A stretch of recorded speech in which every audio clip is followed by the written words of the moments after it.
velocities are concerned, we never fly at transonic velocities. We go subsonic, scoot on through really, really quick, and go to supersonic. And pretty much for everything that we want to predict at the undergraduate level, we just ignore this and say, well, it's a wall, it's an area we're going to get through really, really quick, and we're just going to pretend that this doesn't exist for us right here. Because things get really complicated at this Mach is equal to 1. Okay, unless you want to get into lots of PDs and stuff like that, you can just say, well, I'm going to spend my time over here and over here. And that actually works out really well because we never want to fly here because the drag is so high. Our performance is better over here and better over here, and there's going to be in the middle in the transonic region. Okay. So if we go, this is an example of that if we want to make corrections for this. We have a mag of 4412 here, equal attack of 60 degrees, Mach number 0.5. Where do our compressible effects start to occur at? 0.3. And we can actually see that from this equation. We can put 0.3 in there and say, oh, things start to be significant. Does that mean they magically disappear at 0.29? No, there's nothing divine about 0.3. We just pick 0.3 because it's an easy number to remember where things start to have a significant effect. If you want to be rigorous, use this equation all the time. Even if your Mach number is 0.01, you can still use this equation. That factor is just really, really tiny. So your change is very, very small. So, 0.25, maybe it has enough an impact to affect your problem. Usually not. So there's nothing written in stone about 0.3, but that's where the effects start to appear at. Okay?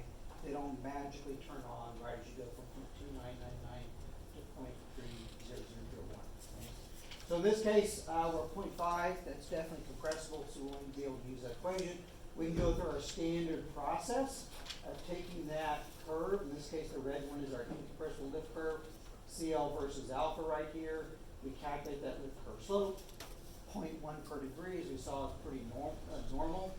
We convert that to radians, we make a correction for that, turn that back in, and we come up with our new lift curve. Notice in this case, our lift actually increases.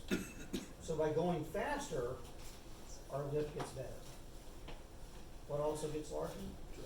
Drag, right? So nominally lift to drag ratio, in this case, doesn't really change because of that until we start to hit that drag convergence Mach number. We start the appearance of wave drag.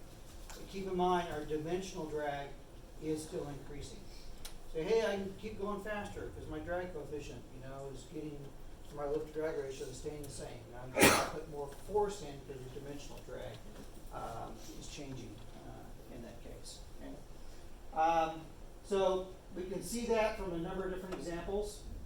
And so I neglected to talk about the drag bucket earlier, so I wanted to make sure we throw it in here. Interestingly enough, the drag bucket, is a really good place to optimize airfoil performance at. So you'll notice this curve right here for our rough airfoil has no drag bucket for this curve down here. Sorry, for our flapped airfoil. This curve down here does have an appreciable drag decrease in there.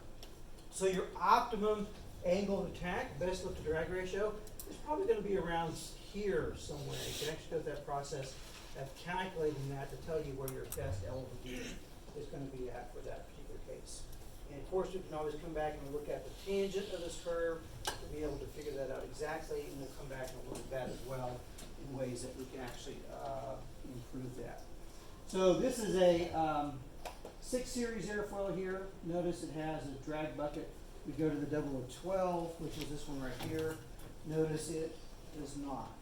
So it doesn't really have that same optimum performance that we have down in this particular area right here. Now, interesting story about the drag bucket. And this is what you'll notice is we'll plot these in two different ways. This is kind of the old school way to plot it, right? Where you have CL versus CD, you'll have your curve with something like this. The more modern way, so how we prefer to plot it, is something like this now, and so we can have one airfoil with a drag bucket, one airfoil without a drag bucket.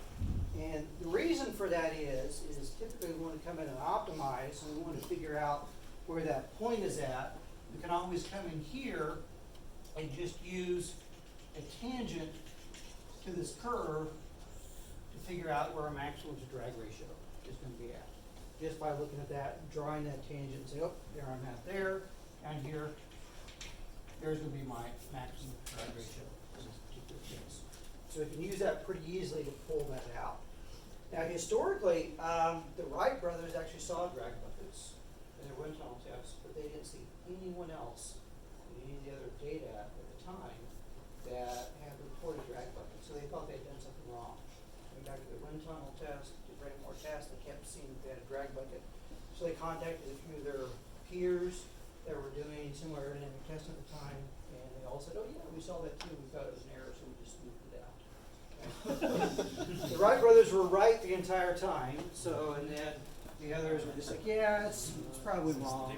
So, yeah. So sometimes your data is actually right. You just have to verify that. Go figure. Here's another example of this. You've already kind of familiar, so I won't go through this in detail.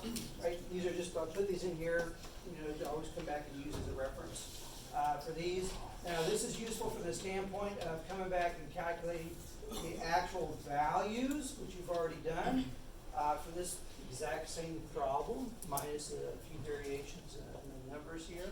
Our next step for this is going to be start making modifications to see how we can improve these, or see what other impacts we have when we start making modifications to the actual airflow itself. Now, what you'll notice on here for this particular problem, we're calculating the moment. And you probably spent most of your time, what are they doing? You spend most of your time in 1393 talking about the drag ratio.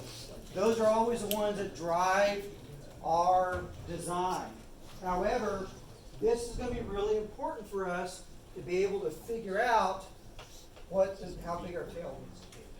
This is one of the things that's going to dictate that. So we'll use these as actual values to start to try to figure out how much control authority we need in order to be able to overcome this moment we have acting on our wing, or in this case, airfoil.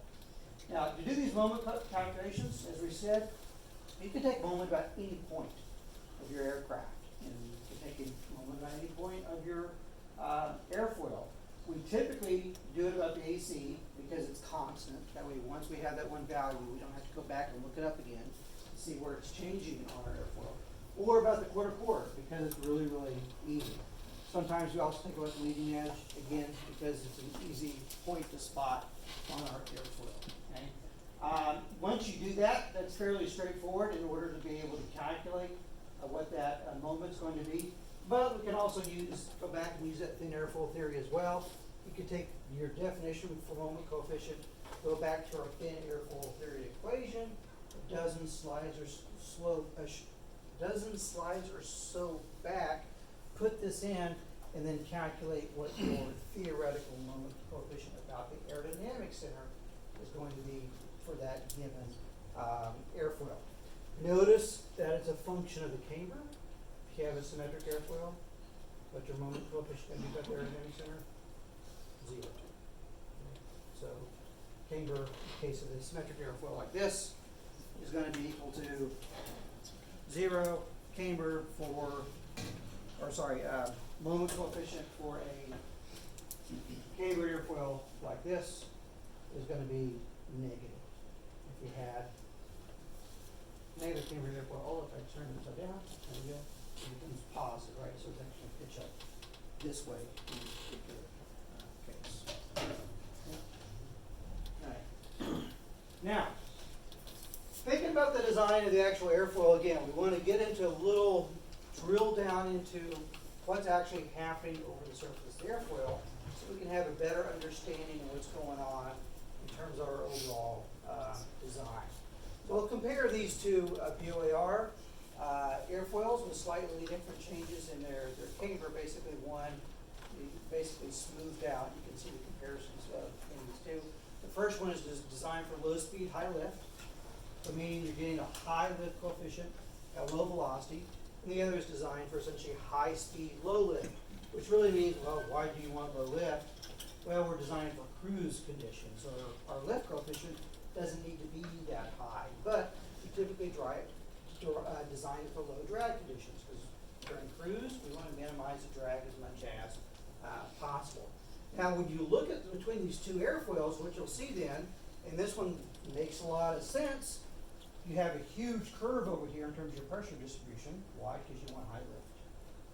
So you want to maximize the amount of pressure that you have between the upper surface and the lower surface, or the suction surface and the pressure surface of your airfoil.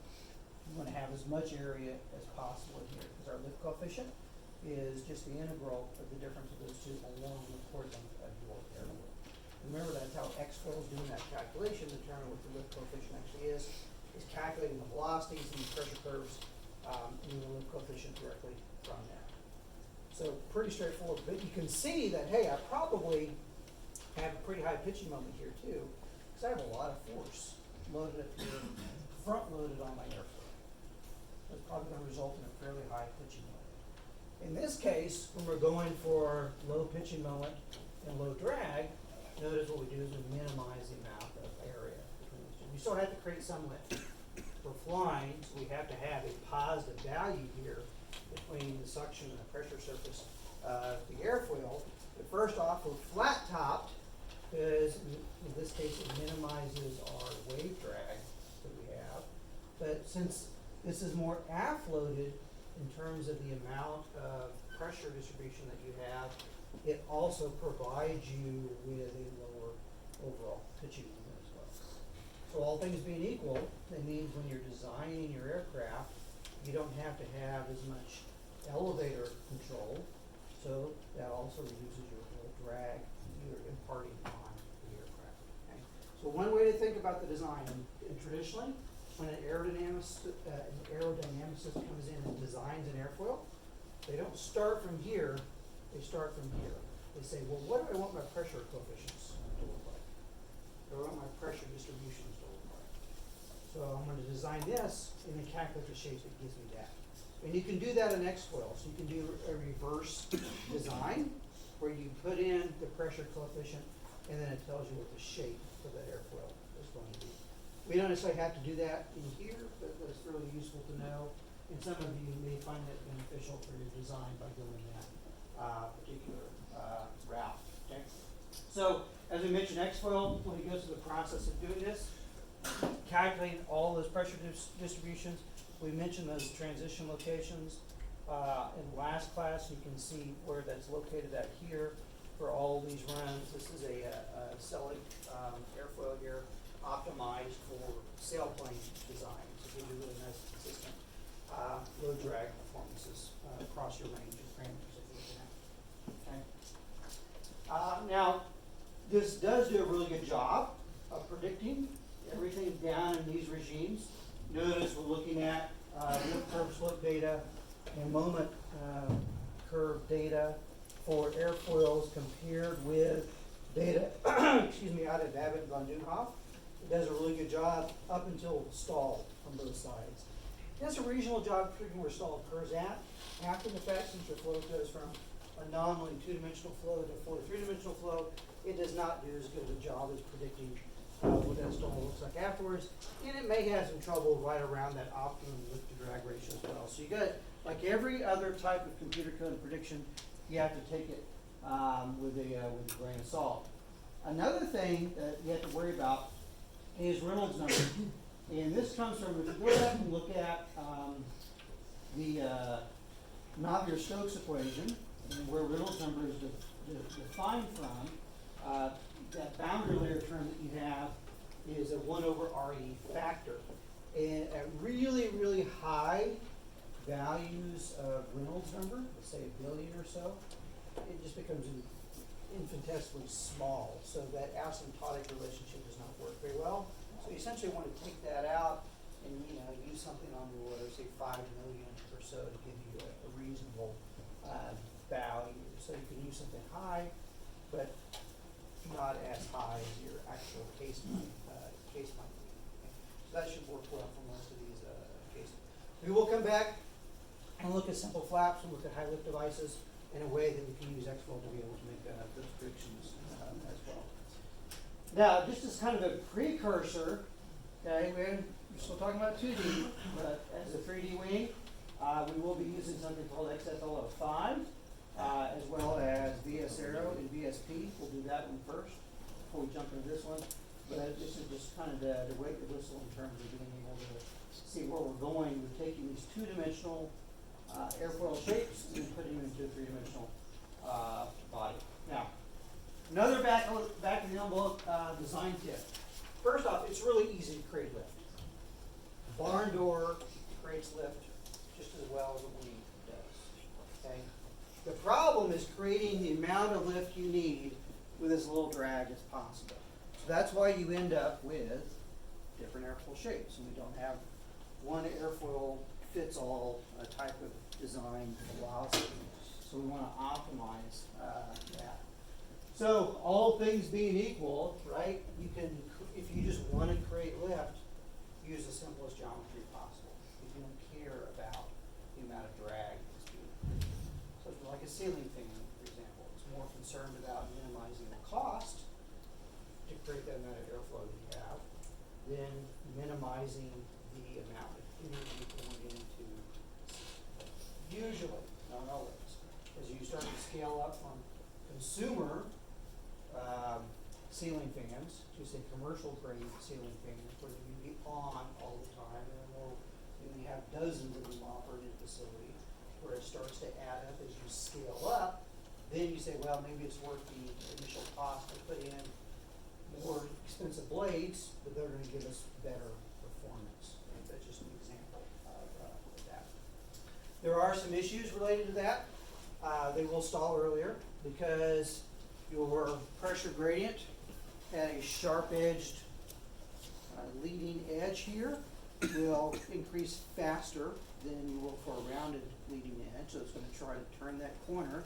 So it will stall at a lower angle of attack than a rounded airfoil will. And like I mentioned, it will come at a big drag penalty. Now you see these all the time, particularly on vortex generators. So even on commercial aircraft, these are a lot cheaper than trying to manufacture something that has a low drag profile. It's just really not worth it for the overall standpoint. So this is quite a bit. Okay. So here's a good example of that. Right? 6 foot of scrap lumber, $1.27, piece screws, 82 cents. Aerodynamic advantage. So if you don't have one of those yet, it's not too late. Good weekend project instead on your cars. Now, this brings us in. All right, we'll do the introduction here for this one, okay, which is drag determination. So this is going to give us, we won't get to friction drag yet, but we'll set the baseline for this, and this will get us to the friction drag spreadsheet on Wednesday. This is the hard stuff. Lift is easy. Drag is hard. And we'll see why drag is hard. We've already seen this relationship, so I should be able to ask everyone what's the same here. Drag, right. The drag between the two. This is a very low drag shape. This is a very high drag shape. And this is very non-intuitive. It's difficult for us to wrap our head around and look at that and say, yeah, I expect to get the same force, aerodynamic force out of this that I get out of this. Right? I still look at that and say, well, it's pretty hard to wrap my head around that I expect to get the same aerodynamic force out of this that I do out of that. But that's the case. Okay? So we can look at examples of this in terms of overall drag puller. Notice the two shapes here. So we have our 6 series and one of our 4 series. We looked at both of these previously. Yeah, they're not hugely different. They both are rounded leading edges. They both have positive camber. They both have nice, trail leading edges. You think, oh, this could be close to this one, right? This is actually even thicker. It's taking up more space than this one does. But it has an appreciably lower drag coefficient. Why? That's what we've got to figure out. Right? So we're here just to build these two, and kind of like doing a genetic algorithm approach where we're just throwing a lot of profiles in X-Foil, seeing what it spits out at us, and say, hey, I want to optimize my airfoil design. We'd find that this one performs better than this one. but it wouldn't tell us physically why it does that. So we need to delve into this to have a better intuitive understanding. Well, something like this, where you can see, hey, my maximum thickness goes from about 0.3 here to around 0.4 on this one in terms of the location of that maximum thickness. And the thickness here is quite a bit thicker than that airflow there. And it really gives me a significant drag advantage in terms of my overall drag that I'm generating. Okay, and really even better motor coefficient as well. So get that to boot. So this comes from our lift to drag ratio primarily, which is going to be one of our primary design drivers that we're going to have for our aircraft performance estimation. You can always think about lift to drag ratio if you're kind of putting all those performance specs out on your aircraft. You want to say, hey, lift to drag ratio, one of those right up there at the top. Okay, so this has been called a lot of things. The French like to call it finesse, right? I like to think about it in terms of aerodynamic efficiency. How much force does it take to push it through the air? All things being equal. You're generating the same amount of lift. A higher lift to drag ratio means you can push it easier through the air. So that's obviously an advantage when it comes to engine design.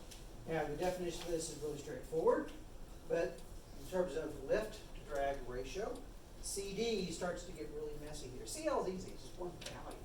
And you can calculate that. You say, hey, if I'm flying through the air, I'm level and steady, I know what my weight is, I can figure out what's CL. Really straightforward. CD, not so easy to do. There's a lot of components to that.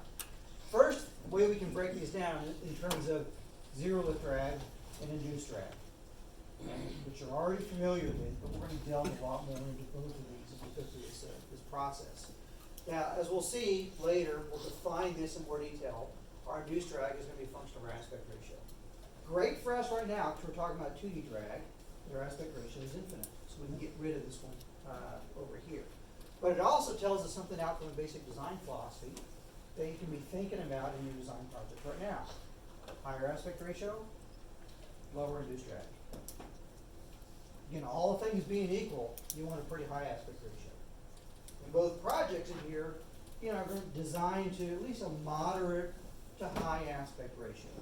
If you look at airliners, whether it's regional or full transport, wide body jets, doesn't matter, moderate to high aspect ratio, some of them higher than others. Airfoil gliders, at least moderate, right? You can have some that are pretty low, but based upon your performance requirements you're going to have to meet, probably going to lead you to a higher aspect ratio design, lower in this case. Also note that if we want to fly at a lower drag coefficient up here, it's going to drive us to flying at less than maximum coefficient. We don't want to fly way over near that stall lift coefficient. At high lift coefficient, high angle of attack, nope. Want to fly somewhere down in the cruise range. Lower lift coefficient, all driven by what's happening on our drag column, not our lift per se. This is the one that we want to look at here to determine where we want to fly at. Typically down here in this regime, not way up here in this regime. So this brings us to this. Okay, this is where we'll leave things off for today. There are lots of ways to define drag.